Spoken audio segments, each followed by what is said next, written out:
Bonjour, je vous propose une vidéo sur la finance comportementale. La finance comportementale explique les anomalies boursières, comme les fortes volatilités, les anomalies calendaires, par la psychologie de l'investisseur et des biais cognitifs et émotionnels que je vais définir un petit peu plus loin. Elle remet en cause les principes classiques de rationalité des investisseurs et d'efficience des marchés. Je voudrais rappeler quelques principes de la théorie financière classique. Premier point, la prise de décision rationnelle lorsque les informations sur le marché sont immédiatement connues de tous. On n'a donc, selon la théorie classique, aucune interférence des émotions et des influences externes, comme l'approche du week-end, le moindre moral du lundi, la météo, dans les choix économiques. La finance comportementale est officiellement reconnue par l'attribution de 3 prix Nobel. En 2002 à ses fondateurs, Daniel Kahneman et Vernon Smith, et en 2017 à Richard Thaler. Penchons-nous sur les biais cognitifs. Listons-en 4. D'abord le biais de confirmation, c'est-à-dire la priorité donnée au jugement qui confirme à l'investisseur ses propres opinions et lui permettent de rejeter les points de vue contraires. L'ancrage mental, c'est la priorité donnée à la première impression, ce qui conduit à ne considérer qu'un seul aspect d'une problématique. Le biais de disponibilité, c'est la sélection des seules informations facilement disponibles. Et le biais rétrospectif, c'est l'impression des investisseurs de connaître les règles qui leur permettent d'anticiper le futur. Passons au biais émotionnel. D'abord, l'excès de confiance. C'est la surestimation par l'investisseur de ses capacités. L'illusion de savoir contrôler le marché et planifier ses investissements, parfois d'ailleurs à contretemps. L'heuristique d'affectivité.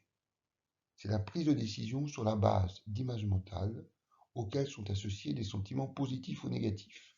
Par exemple, l'achat d'actions en cas de bonne humeur, que l'on va privilégier par rapport à l'achat d'obligations, qui sont moins risquées, et a fortiori d'obligations assimilables du trésor.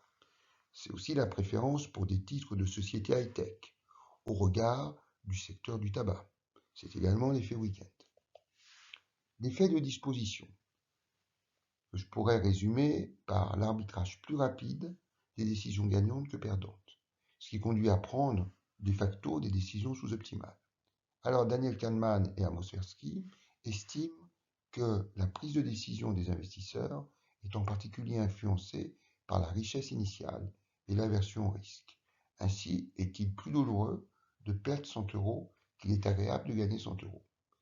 Et la conséquence de cela, c'est qu'en cas de gain latent, ceux-ci sont immédiatement réalisés, alors qu'en cas de perte latente, l'investisseur va conserver sa position dans l'espoir d'un retour à l'équilibre.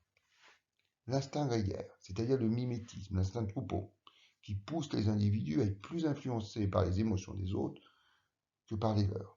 Ainsi, face à la complexité des marchés, il y a une véritable tendance des investisseurs les moins initiés à imiter les autres opérateurs par peur de se tromper, ce qui conduit à un phénomène de cascade lorsqu'un grand nombre d'opérateurs adoptent ce type de comportement. C'est ce que décrit Ivo Welch en 1992.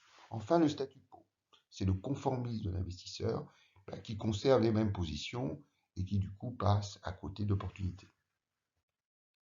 Alors, disons quelques mots de la théorie comportementale du portefeuille, selon Sheffield et Statman.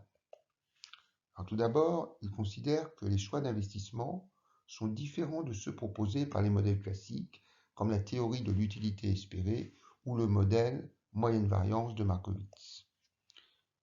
En fait, par rapport au portefeuille parfaitement diversifié de Markowitz, le modèle qu'il propose suppose que l'investisseur détient à l'optimum un portefeuille sans risque et un titre risqué ayant les caractéristiques d'une loterie.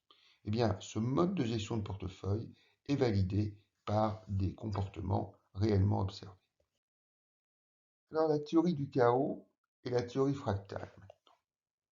Alors, je vais rappeler que depuis Bachelier, français Louis Bachelier, qui a soutenu en 1900 sa thèse de doctorat sur la théorie de la spéculation, le cours de bourse est supposé évoluer selon le principe d'une promenade aléatoire. En fait, cela veut dire que le cours de bourse futur est fondé uniquement sur le cours présent et non sur les cours passés. En fait, le cours de bourse n'a pas de mémoire, ce qui donne un caractère dit markovien à l'évolution des cours. Alors la théorie du chaos est cette théorie qui remet en cause le principe markovien d'évolution des cours de bourse. La théorie du chaos intègre donc l'effet de mémoire des fluctuations boursières. Alors, cette remise en cause de l'absence de mémoire des cours de bourse a été développée par le mathématicien français Benoît Mandelbrot, qui a publié en 2004 une approche fractale des marchés. Alors, qu'est-ce que c'est qu'une fractale? C'est un objet géométrique qui possède une structure similaire à toutes les échelles. En fait, l'objet est infiniment morcelé et ces détails sont observables à une échelle arbitrairement choisie. Ainsi, en zoomant sur une partie de la figure, il est possible de retrouver toute la figure. Alors, si on regarde le petit graphique qui est en bas de la slide, on voit que si on a eu dans le passé une hausse suivie d'une baisse qui ramène le cours à son niveau antérieur, si ensuite on a une hausse, eh bien on aura une baisse dans les mêmes proportions que ce qu'on a eu dans le passé. Et puis si ensuite on a une petite hausse, eh bien on aura une petite baisse. Ça veut dire en fait que si on regarde un morceau, si on zoome sur un morceau de la réunion de demi-droite, eh bien on a la même forme qu'en regardant ce qui se trouve au milieu du graphique.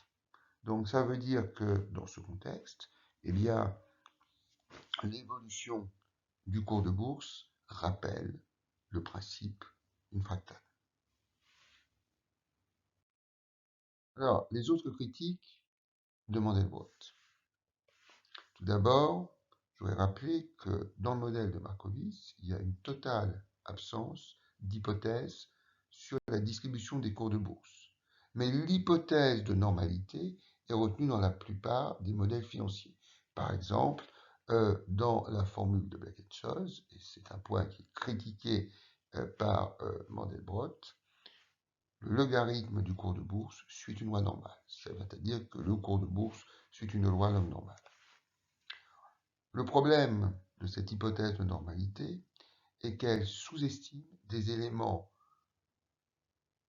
considérés comme improbables, comme des crises ou des krachs boursiers, alors que ces phénomènes sont beaucoup moins rares que la loi normale le prévoit. C'est lié au fait que si x, c'est une variable aléatoire, suit une loi normale, il y a 95% de chances pour que la valeur prise par cette variable normale soit comprise entre sa moyenne moins 2 écarts types et sa moyenne plus 2 écarts types.